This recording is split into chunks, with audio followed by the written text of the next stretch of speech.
After dinner, we were broken into groups of no more than 6. We were then ushered into a huge, brightly lit corridor. There was a huge tapestry depicting what looked like a woman standing in moonlight.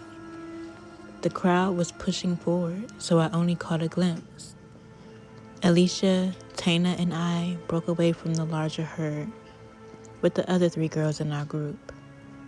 Alex was long lost to us. I was certain he was tucked into a group of boys ready to get into mischief. The girl ahead of me seemed so timid, almost like every step was labored. She seemed frightened. I, on the other hand, was growing more and more excited, more eager. There was a young woman leading the way. She dressed in all black, wearing a long-sleeved black t-shirt that said the treasure house on the front in white letters. The back depicted a wooden treasure box. The clasp held excellent detail for a t-shirt that put me in the mindset of tarnished gold. There was blood spilling from the box, and in that blood was 1 gold coin. She had long locks swooped into a ponytail. Her long black pleated skirt nearly dragged on the floor. It was nearing nightfall. I glanced at the torch-shaped lighting that lined the walls before glancing out of the huge windows overlooking what seemed like an ocean of evergreens.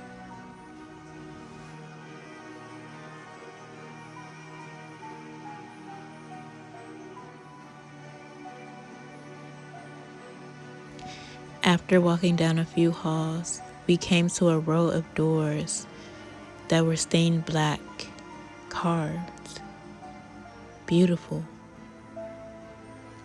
There were a few other groups of girls trailing behind us.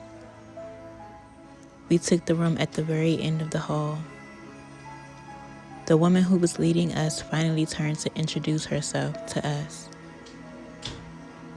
She had only tapped us and told us to follow her after we ate. She twisted the crystal doorknob and pushed the seemingly heavy door open. There inside were 3 huge bunk beds.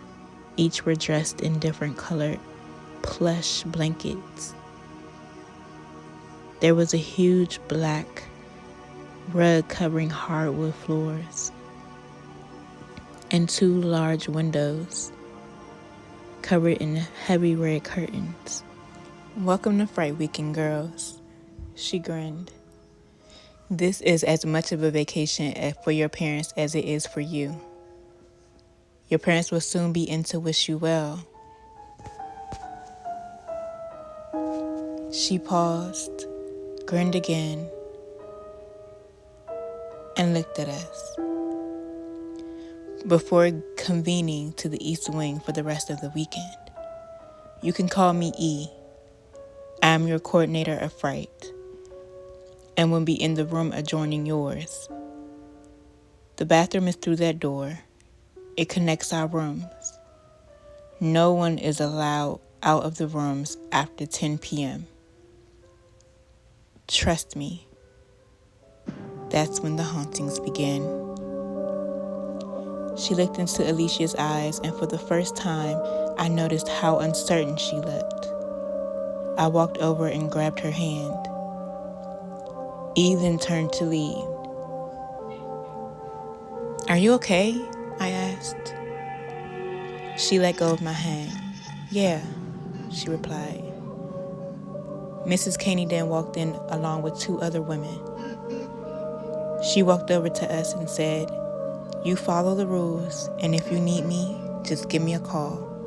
I'm going to be over at the resort side of the hotel. Castle," she said with a smirk. She looked at Alicia. "Don't worry, it's going to be fun. It seems like it's really spooky, but trust me, it's non-stop laughs. My mom brought me here a few times when I was your age. Believe me, it's going to be fun. It's kind of like a mystery, so just wait till the end. And trust me, you're going to be very surprised." She looked over at me. I glanced at her, kind of uncertain why she looked at me when she said that. But I let it go. She then stepped back from us and said, "Call me if you need me. I'll be on the east wing," and turned to leave. The other mother left right behind her, but we still had one more parent in the room. It was the timid girl's mom. She was sitting on the bed with her. It seemed like she was trying to reassure her, but I wasn't trying to be too nosy. I tried to keep to myself. I took all of my belongings out of my bag and just sat there for a second, trying to gather myself. Today was like a whirlwind. I really wasn't expecting all of this.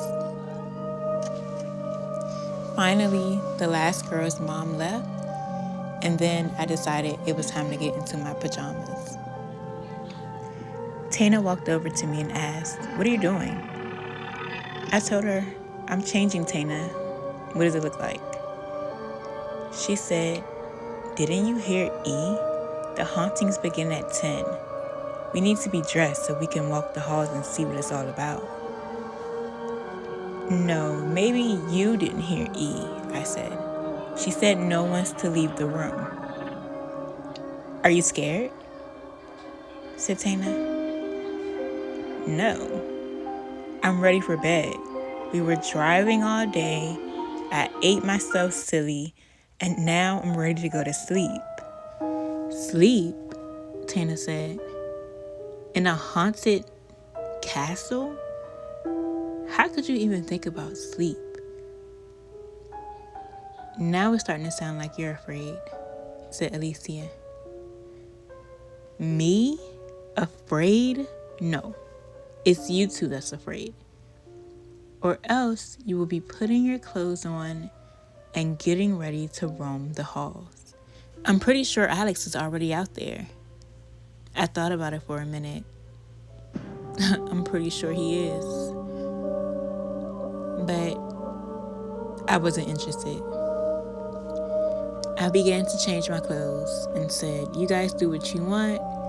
I'm going to bed."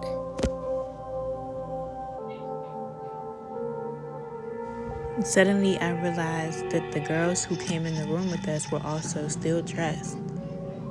They were looking at us. I looked at them and said, "Hey," kind of confused. The timid girl looked at me and said, "Hi."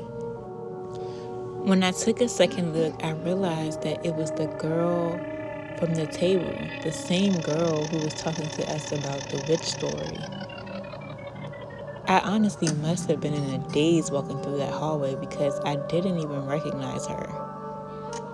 Everything was such a blur after dinner. It just seemed as if we were moving slowly through time, like everything around us was kind of moving faster. I don't know. I just know that I needed to get some rest because I felt like I was starting to be in the twilight zone.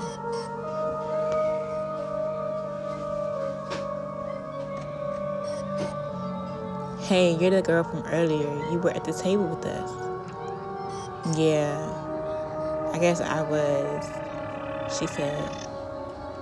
I said, "Are you okay? Earlier you seemed a bit different." And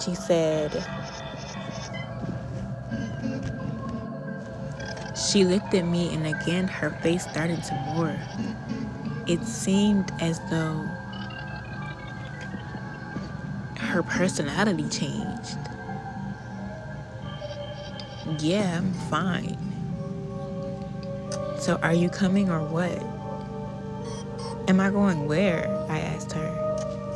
To which Tana replied, "Walking the halls. We already talked to her earlier and she's definitely in. You must have really been out of it earlier because we had a whole conversation about how we were going to explore the castle after dark." "What?" I said, not remembering any of this. Was I a part of the conversation? I asked. Are you okay? Said Alicia. You were sitting right there.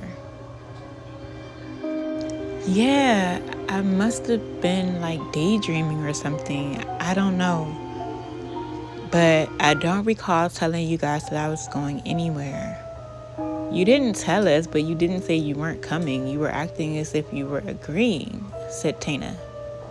Yeah, said the other girl, who only now I had noticed looked a lot like E.